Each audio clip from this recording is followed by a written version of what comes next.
welcome back. You're watching Morning Express. This is Your Money. We're taking a look at her business, entrepreneurship, and so much more that concerns money management and business. And today we are joined by our guest Nathan Lloyd, who's the CEO of AVOVEG Limited. He is an avocado exporter in the country, and we're going to be talking about the impact of the UK market closure and dwindling Far East opportunities, as well as how the third wave of the coronavirus is affecting that export business. Thank you for joining us, Mr. Lloyd.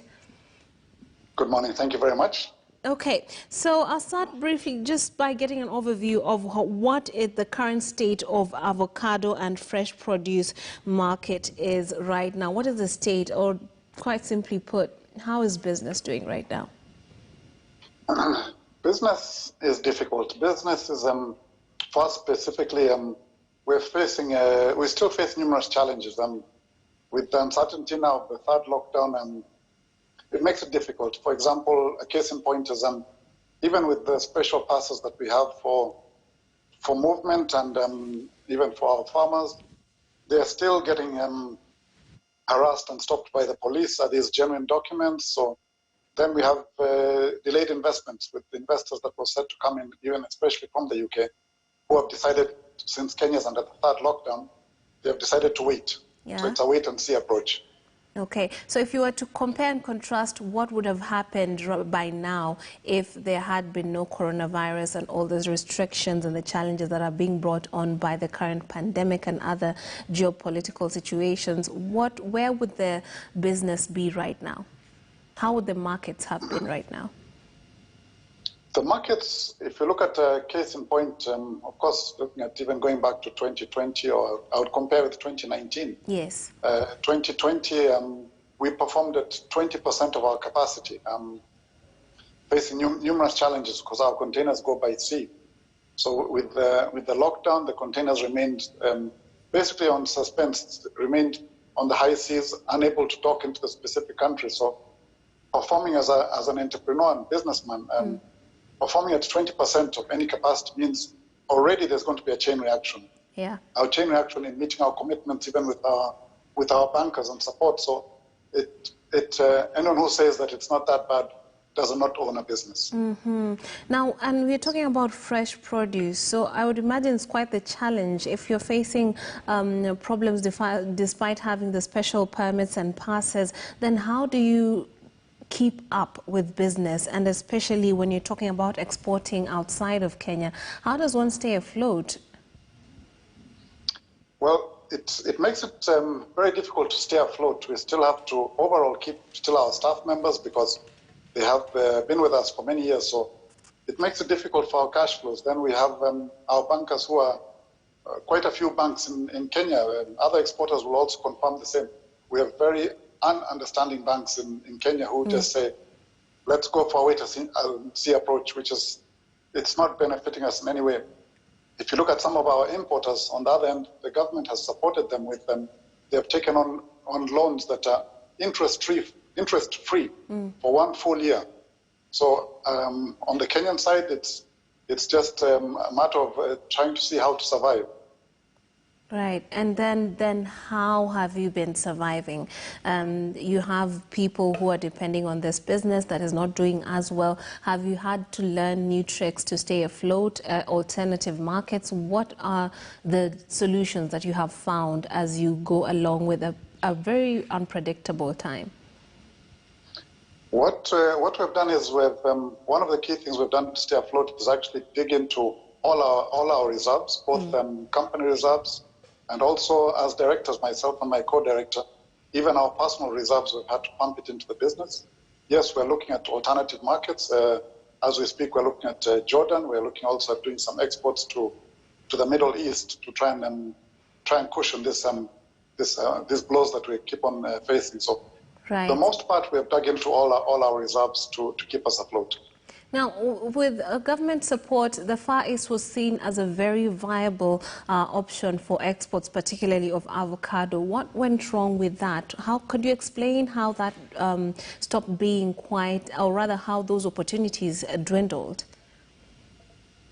Okay, we talk about the Middle East, we'll be talking about also, let's even look at China. I think what went wrong is how things were discussed and negotiated with China when we had the government and our president negotiating, not understanding the agri-sector. In terms of one case in point is that you had to freeze the avocados to -40.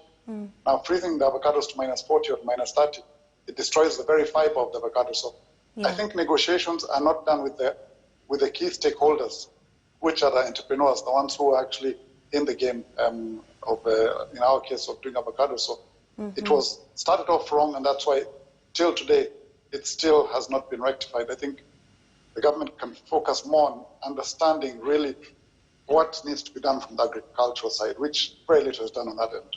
Okay, and to bring about that understanding, what would you have the government do during the negotiation process and even in terms of execution, bring on board stakeholders, or what should happen to ensure that they're not signing off on deals that cannot actually be seen through?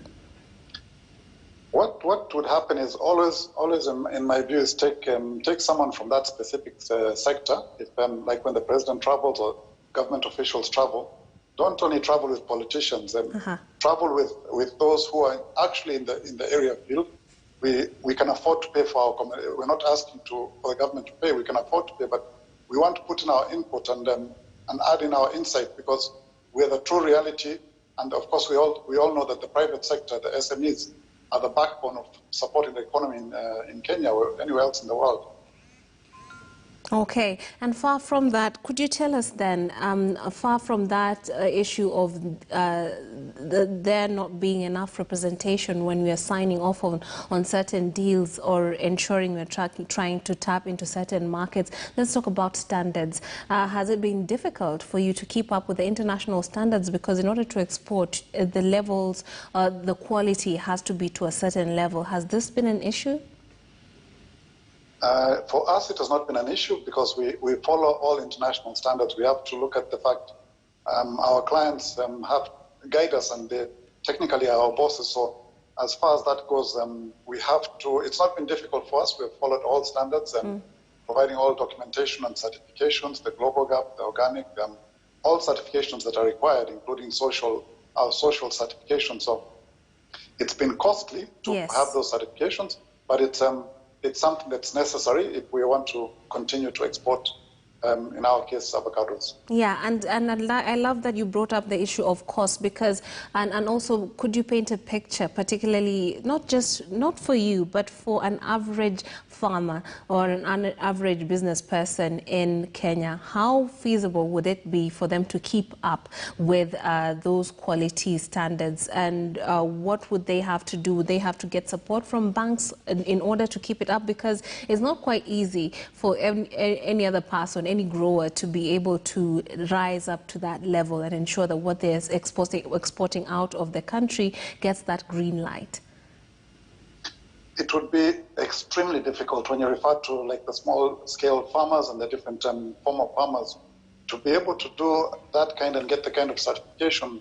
A case in point, for our current certifications as a company, we are paying in excess of 4 million Kenyan shillings just to get all our current certifications. So it is costly. It's something that would be, for the small-scale farmer, would be out of their reach. In terms of the banks, to answer your question, the banks would look at it this way in terms of the true reality of the banks.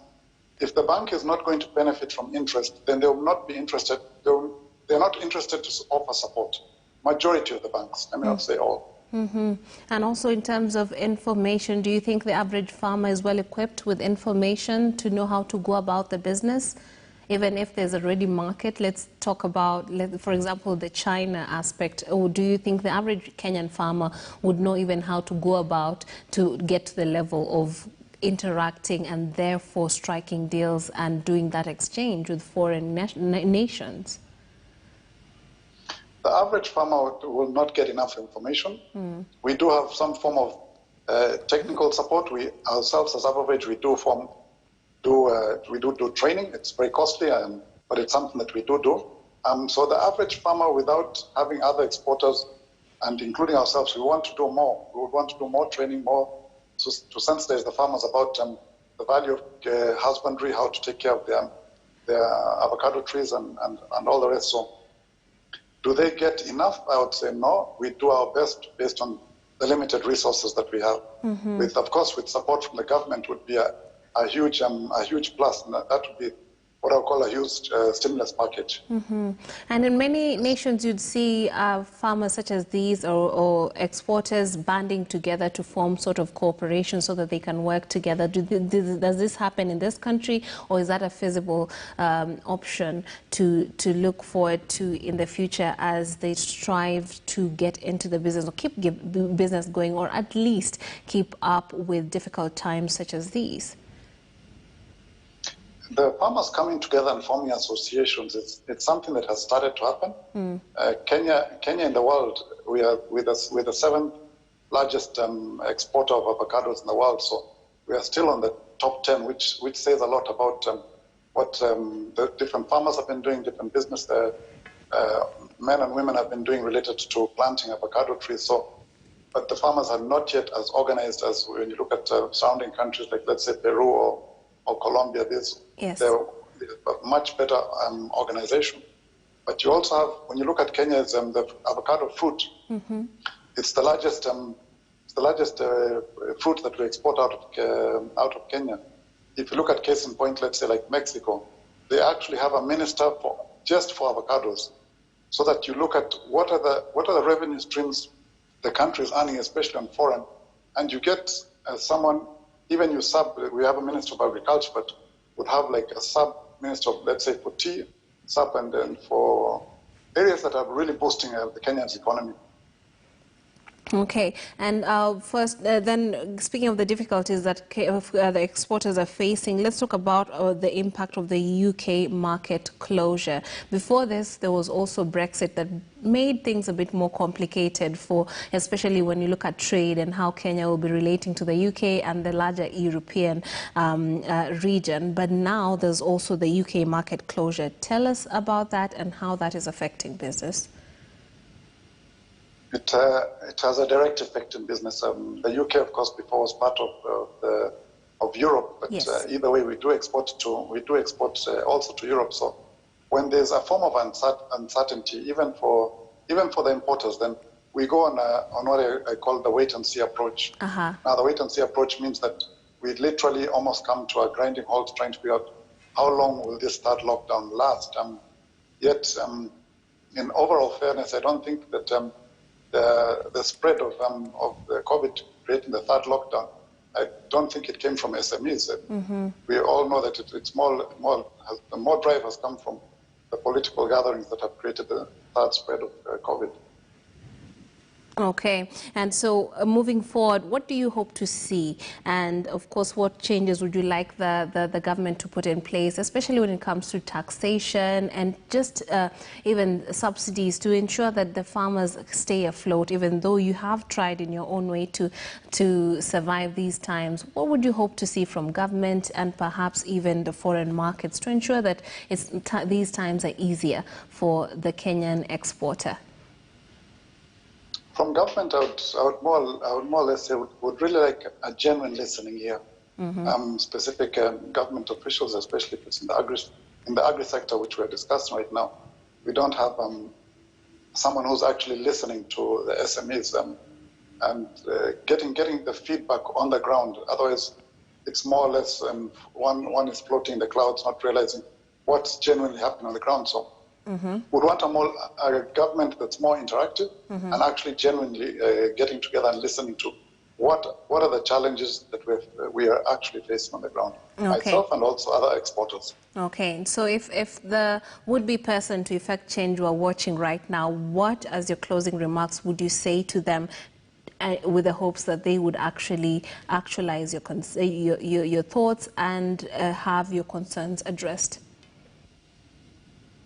It would really be, as the closing remark, it would be take a pause, take time to realize, because maybe the person, of course, in politics, I don't know if they've ever owned a business, but take time to actually, even if it's a small group of SMEs in the agri sector, where we can sit down and actually genuinely say, these are the challenges we're facing.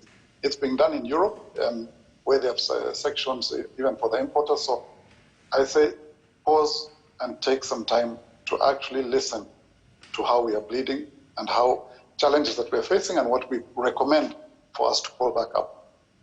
Okay, thank you very much. That is Nathan Lloyd, CEO AVOVEG Limited. He is an avocado exporter, reflecting on the situation with the UK market closure, dwindling Far East opportunities, as well as the effects of the third wave of COVID-19 on business right now. Thank you so much for making the time to join us here on Morning Express. And now on to international news. With Africa falling behind the global vaccination race, the continent's leaders and international health experts on Monday called for an ambitious but achievable